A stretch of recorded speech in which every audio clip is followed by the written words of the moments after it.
Good evening, children. Continuing with the further part of redox reaction. We are going to start now with the electronic concept. And then we'll move on to the last part of the chapter, that is oxidation in everyday life, corrosion and rancidity. So, in the previous video, we have studied about redox reaction. A reaction in which reduction and oxidation takes place simultaneously is known as a redox reaction. We had studied the definitions of reduction and oxidation in the terms of loss and gain of oxygen and loss and gain of hydrogen. Now in this video we are going to see the electronic concept of redox reaction. As I have told you in the previous class that electronic concept is not directly asked in the exam. Your questions whichever will be only based on loss and gain of hydrogen and oxygen. But we have to study the electronic concept because its application is there everywhere whenever you are studying electrolysis or some other reactions. So you should know what is oxidation and reduction in the terms of redox reaction or in the terms of electronic concept. Okay, so let us start. Oxidation is loss of electron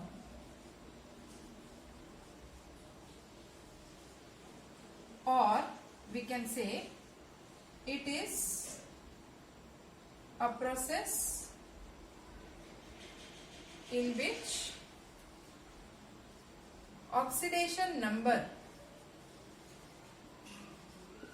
means valency. Oxidation number means valency increases. Reduction on the other hand is opposite. So we can say is gain of electron or oxidation number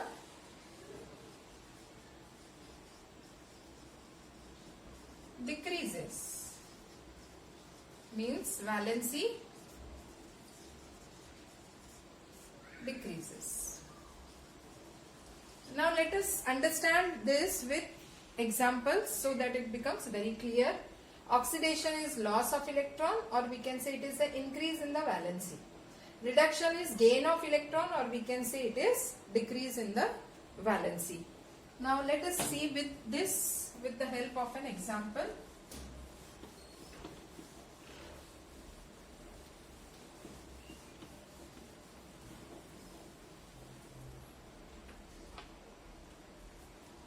Let us take the simple example of Mg plus O2 gives MgO, magnesium oxide.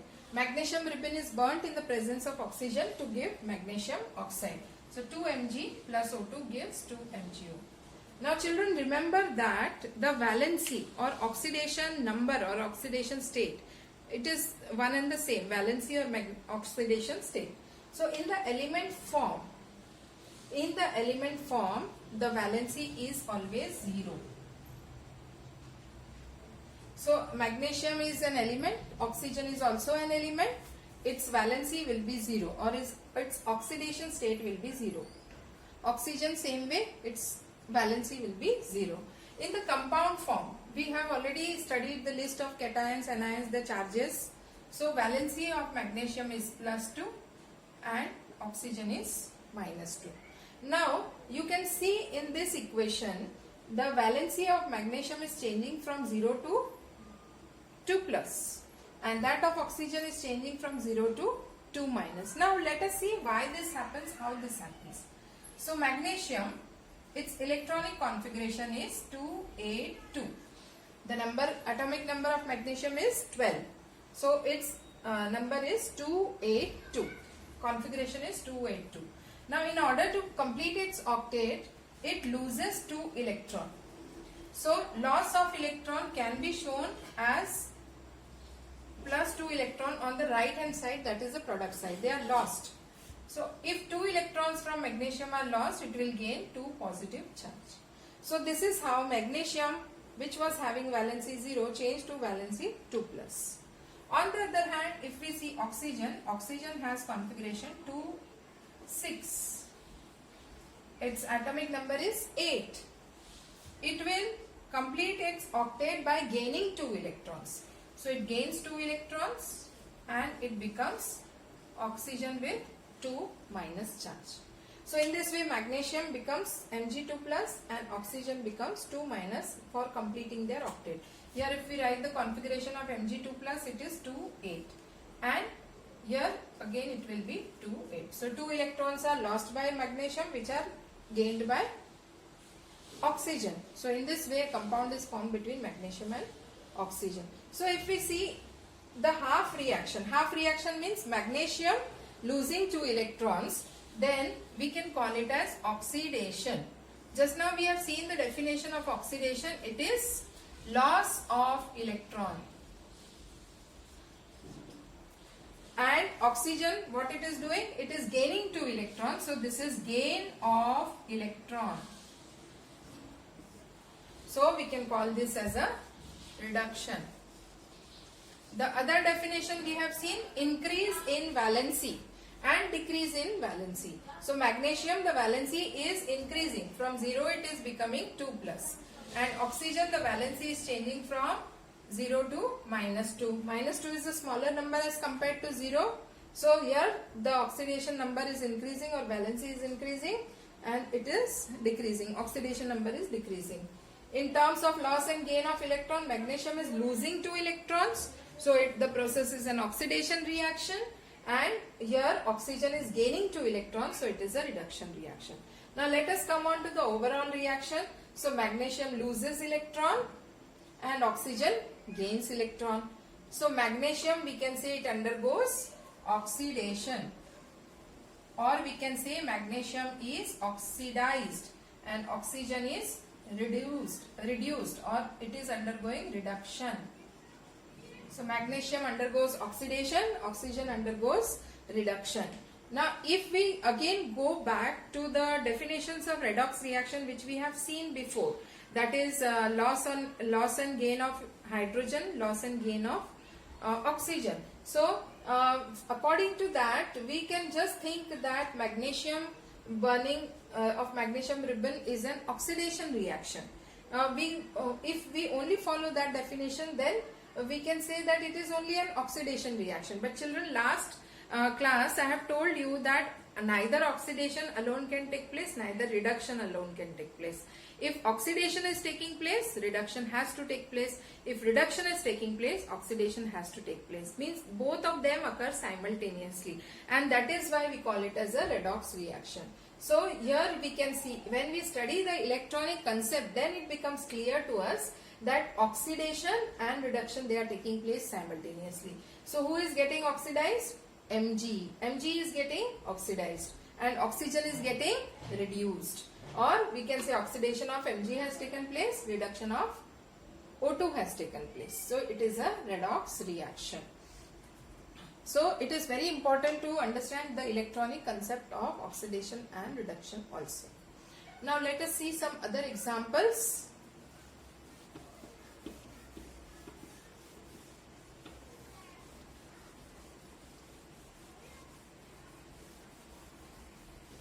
So after understanding the electronic concept, we will move back to the concept of addition of oxygen, removal of oxygen, addition of hydrogen, removal of hydrogen, and solve a few examples. For example, let us take MnO2 plus HCl gives MnCl2 plus H2O plus Cl2. So in this reaction, if we see, then we need to find out which substance is getting oxidized and which is getting reduced, which is according to the theory of oxidation gain, oxygen gain and loss, reduction gain and loss. So if we compare manganese, the manganese is here on the left hand side and it is here on the right hand side. So if we compare these two compounds, MnO2 is changing to MnCl2. It means that oxygen which was there in this compound is now lost. It is no longer there here. Means this is reduction. So who is undergoing reduction? MnO2. MnO2 is undergoing reduction. Now if we compare, HCl is here. With this also we can compare, or with this also we can compare. HCl is there. We don't compare generally hydrogen, oxygen. If nothing is there other than that, then we can compare that. But here we will compare Cl. So Cl is there in HCl. Where is Cl? It is in MnCl2. If we compare this and this, we can see that hydrogen is lost. Again, if we compare this and this, here also we can say hydrogen is lost because only Cl2 is remaining. So hydrogen is lost means it is oxidation reaction. So what we can say? HCl is oxidized, MnO2 is reduced. Remember children, from the reactant side you have to decide which substance is oxidized and which is reduced, and not from the product side. That is the result. After oxidation reduction, what is getting formed. So substance oxidized is HCl. Substance reduced is MnO2. Okay, next is, now who is responsible for oxidation of HCl? HCl is undergoing oxidation, but then who is causing the oxidation of HCl? Who is taking away the hydrogen? So MnO2, the other substance, is responsible for the removal of H. H is being removed due to MnO2. So MnO2 is causing the oxidation of HCl, and that is why we can say the oxidizing agent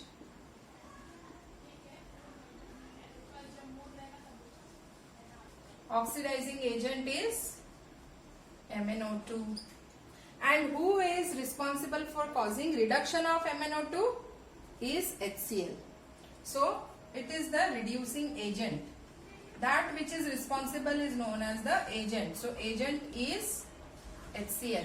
Who is the reducing agent? HCl. So remember children, the substance which gets oxidized is reducing agent, and the substance which is getting reduced is an oxidizing agent. So oxidized is reducing agent, and that which gets reduced is oxidizing agent.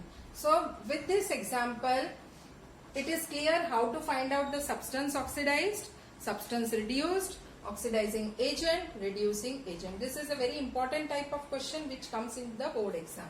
Let us now take another example of zinc oxide, reduction of zinc oxide with the help of carbon. It will give zinc plus carbon monoxide. Now from observation here we can see that zinc oxide changes to zinc, and carbon changes to carbon monoxide.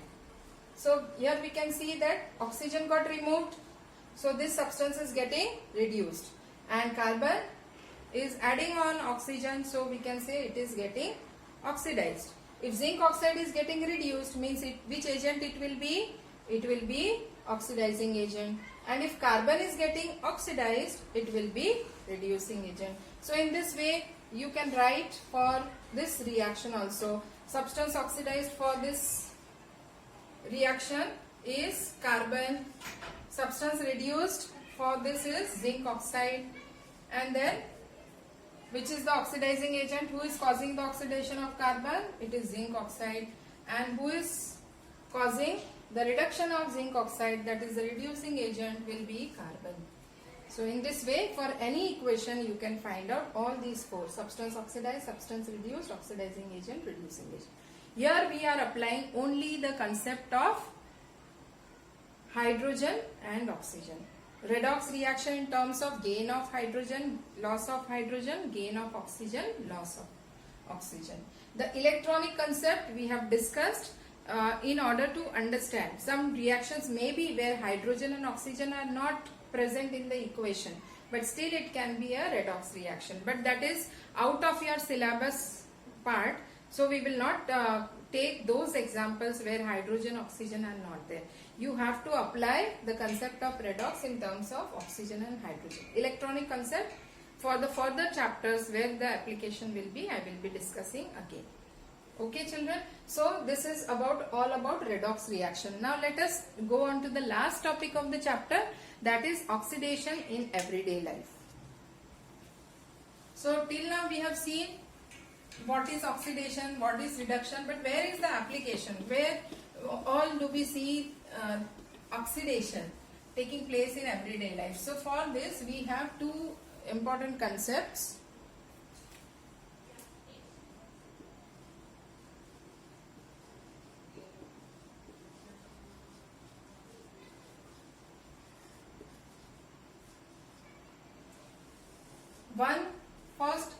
First phenomena which takes place is corrosion, and the second concept is rancidity. The second phenomena is rancidity, which we can see in our day-to-day life. They are examples of oxidation reactions taking place. Okay, now corrosion you have already studied in class 8. Corrosion is the eating away up of metals due to the attack of either oxygen or any other atmospheric gases or moisture or acids.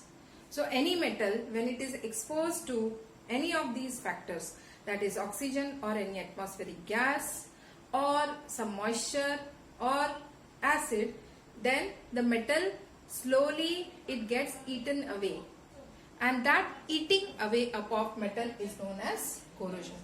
And very simple and good example which we can see around us is corrosion of iron.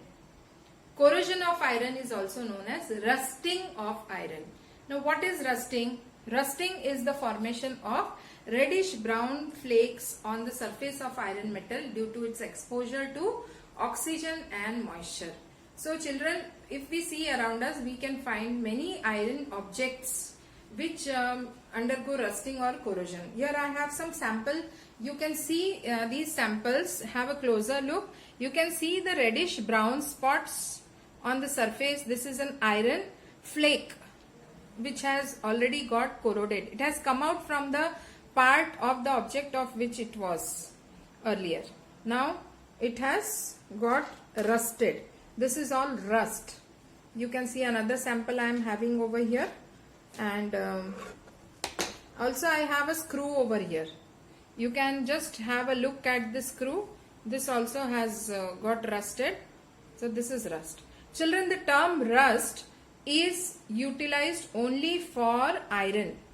Other metals we use the term corrosion and we don't use the term rusting. So these were the samples, rusted samples of iron.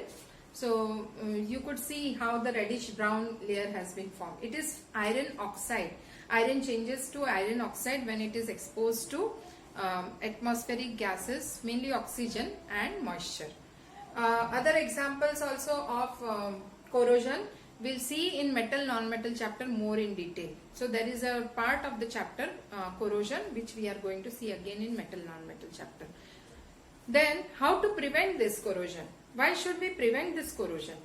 So rusting of iron mainly. We know that so many things around us, whether it is construction purpose or making of bridges or even household items, lot of places we are using iron. So if we don't take care of that iron and it is continuously exposed to moisture, to gases, then what will happen? Slowly it starts corroding. It starts getting eaten away, and that iron object, slowly it gets destroyed. Then if suppose there are big bridges or some buildings, and then it undergoes corrosion, iron undergoes corrosion, then it will collapse, and then that will affect the economy of a country. So we need to prevent this corrosion. So how to prevent corrosion? First is we can what is the reason for corrosion? It is exposure to air, exposure to humidity. So what we can do? We can cut off that supply of moisture and of oxygen. Now how to cut off the supply? Paint. So painting, oiling or greasing. Covering the metal with paint or with oil or with grease will help to prevent corrosion. Then galvanization is a method. Electroplating is there. So like this, there are alloying is there. Many different methods are there. More in detail about all these methods we'll study in the third chapter, that is metals and non-metals. The second important phenomena which explains oxidation in everyday life is rancidity.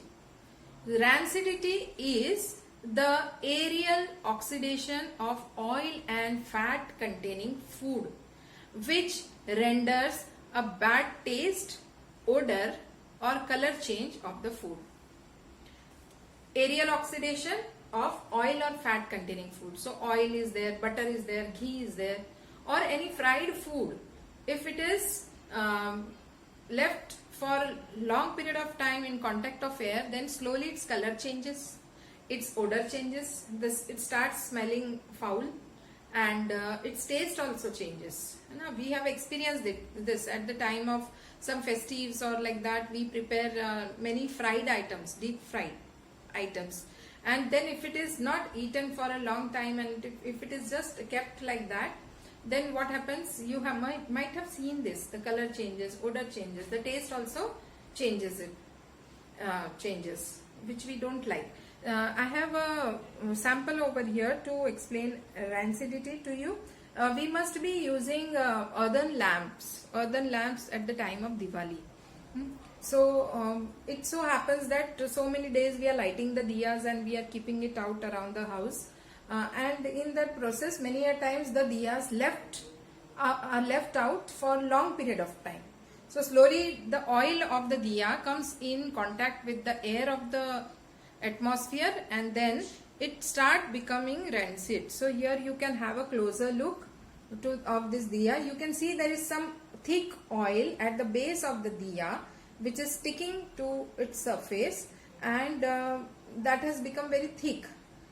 The odor, color, everything gets changes. So this is the best example of rancidity in day-to-day life. This every one of you might have seen. So how the oil has become very thick. If it is fresh oil, it will not be so thick. The color also, it is different from that of the fresh oil, freshly opened packet of oil. So this is all about rancidity. So then how to prevent rancidity?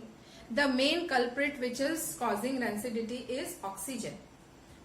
Children, don't confuse rancidity with spoiling of food which is containing moisture. Here we are not talking about moisture or formation of any microorganisms on the food. That is a totally different thing. This is oil or fat food. So here microorganisms will not be able to attack because moisture is not there. Yes. Here due to the oxygen, the oil or fat is becoming rancid. So the main culprit is oxygen. So we need to stop this reaction of oxygen with the oil or fat containing food. This can be done by cutting off the supply of oxygen. So how can it be done? We can do it by keeping the food in airtight container, or then we can add some antioxidants to the food, or then we can preserve the food in refrigerator. By keeping in refrigerator, temperature will become low and the reaction will become very slow. So rancidity can be prevented by keeping in refrigerator also. And another important way of preventing rancidity is packing the food in packets which are flushed with nitrogen gas. Those chips packet or any fried food, chuda or like that, you get packets nowadays. Yes, so in that you might have seen that there is lot of gas. Half the food stuff is there and half is gas filled in it. So which gas it is? It is nitrogen gas. Why nitrogen gas is filled? Because nitrogen is an inert gas. It will provide an inert atmosphere and it will not allow the oxygen to react with the food item which is packed in the packet. So this is how we can prevent rancidity, by packing the food in airtight containers, by flushing the food bag with nitrogen gas, by adding antioxidants in the food. You must have seen wrappers of chocolates or of biscuits or any fried item which is containing oil, fat. You turn, the contents are written on the packet. You can read in that. There will always be some name of antioxidant or some number is given that antioxidants are added. So that is to prevent rancidity.